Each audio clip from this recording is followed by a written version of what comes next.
It's been over a week since the Nintendo Switch 2 Direct, and although it was met mostly with excitement, as more details have trickled out post-Direct, there are a number of weird and sometimes questionable details about the Switch 2 which people are justifiably not super keen on. Keycards, Nintendo Switch 2 Edition games, and of course, the prices.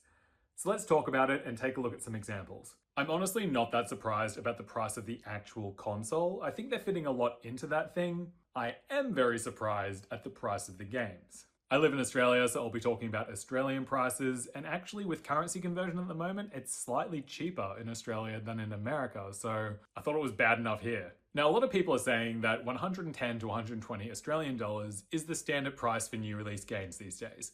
And in fact, some, like Death Stranding 2, are $125. And you can definitely make the argument that now that Switch 2 games are more in line with current PlayStation and Xbox games, that Nintendo can justify charging that much. But there are a few things about this that concern me. The main thing is, and a lot of people are talking about this, most Nintendo games, especially first-party games, have never dropped in price the way that PlayStation and Xbox games do. Breath of the Wild came out 8 years ago, and it's still $79 in most places, $90 at EB Games. Mario Kart 8 is still $70 to $80. You do occasionally see them on sale for something like $64, but it's not as if they ever reach even half price. To be fair, some of the newer released AAA Sony titles like God of War Ragnarok and Spider-Man 2 do seem to be holding their value higher, but they do go on sale, and they go on good sales. I got my copy of Ragnarok for $68 a year after launch, whereas Mario Kart World, in all likelihood, will never get close to half price. Looking at the 2018 God of War, 7 years old and $25 full price. But you can often find it cheaper than this. Plus, it has a free next-gen patch. Now, granted, we don't know anything for sure, the Switch 2 hasn't even launched yet, but this is based on what Nintendo has done consistently in the past. And of course, we have to talk about Mario Kart World being $120.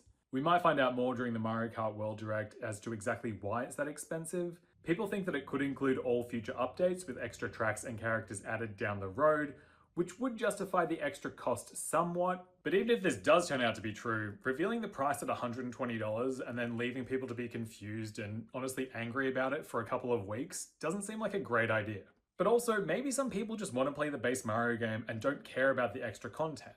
Why not leave it up to them to decide if they want to pay extra or whether they just want to get in? And with this price tag, it definitely makes me question whether I really need Mario Kart World. And this is just my experience, but a lot of you will probably be similar. I've really only ever played Mario Kart 8 with mates, and usually it's the same group of mates, because one or two of my friends are bound to get it, and then when we're all together, we can just use one person's copy. We don't all need a copy to play.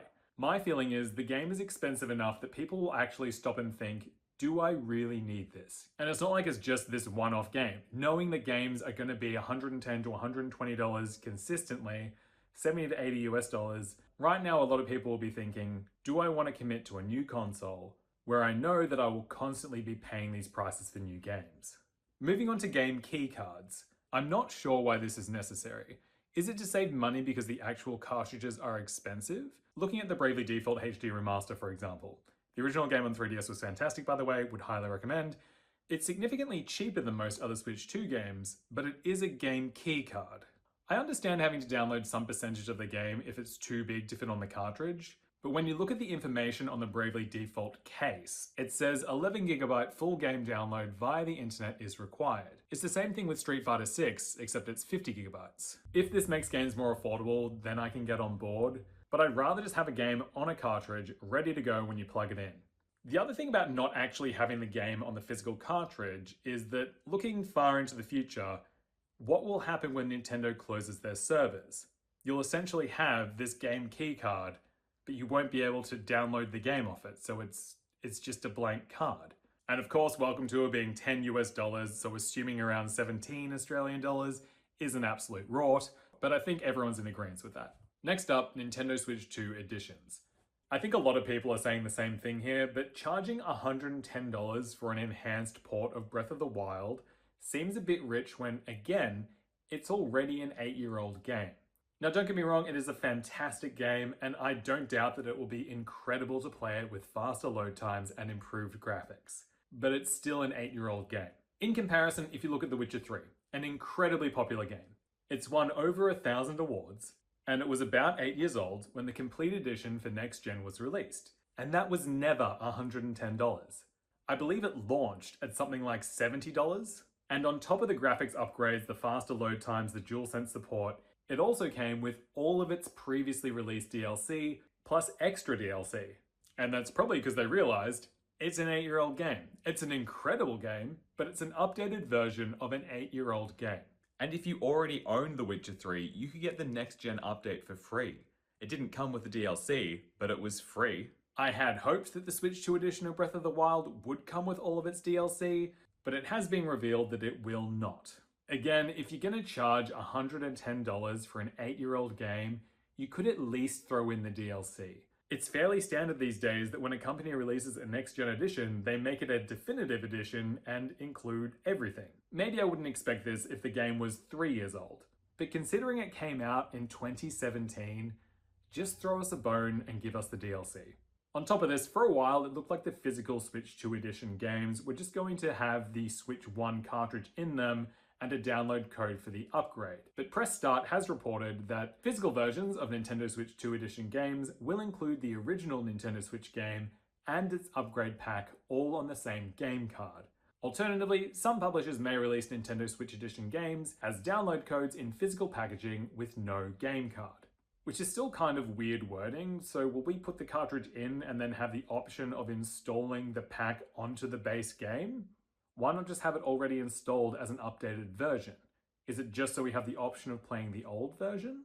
If you already own the original version of Breath of the Wild or Tears of the Kingdom on Switch, you will have a couple of options to upgrade. If you have a Nintendo Switch Online Plus expansion pack, the upgrades for both the games are included. And if you don't, looks like the upgrades will cost $10 each, so assuming it'll be roughly 17 Australian dollars, might round down to 15 if we're lucky. Now let's look at the third-party games that they're catching up on. Most of these have been out for years and couldn't run on the Switch 1, but they can on the Switch 2, most likely with some concessions. From what I've seen online, people who have tried out these games have said that they're surprised at how well they run on Switch 2, but graphically they're not as strong as what they are on other platforms, which is not surprising. Although the Switch 2 seems to be more capable than I was expecting, and the gap between it and the PlayStation 5 and Xbox Series X is smaller than it was before, games will probably still run a lot better on the PlayStation 5 and the Xbox Series X, but they're not portable. Cyberpunk was first released in December 2020 and the next-gen version in February 2022. Its recommended retail price on Switch 2 is $120, but Big W has it for $109. And granted, it is the Ultimate Edition, but the full price on PS5 when it's not on sale is $100, and you can get it from JB for $69. Or you can get the PS4 version, upgrade it for free, yes, free, then buy the DLC, which at the moment would all come to less than $59. And I get that portability is an important factor. There's something really nice about being able to take your favorite games portably wherever you go, as well as having the option to play them on a larger screen. That's the whole point of the Switch. And for the previous Switch generation, I think most people were happy to sacrifice some performance because it was cheaper and we could play it portably. But will people want to pay more money for the Switch 2 versions when you can get the same thing on PS5 for less, and in all likelihood will look and run much better, even if you can play the Switch 2 version portably? I don't doubt that a lot of people will do this, and Cyberpunk being third party may end up becoming a lot cheaper over time, but the decision won't be as clear-cut for most people as it was on the Switch 1. Especially when, at the moment, you can get a PS5 Slim Disc Edition with Astrobot for the same price as just the Switch 2. It's a bit of a weird space for Nintendo right now. A lot of the more die-hard gamers have probably already played these games before, as there's a good chance that they have a PlayStation, Xbox, or PC in addition to their Switch. I haven't gotten around to playing Cyberpunk yet, and if they were the same price, there's a good chance I'd go for the Switch 2 version for the option of being able to play it portably.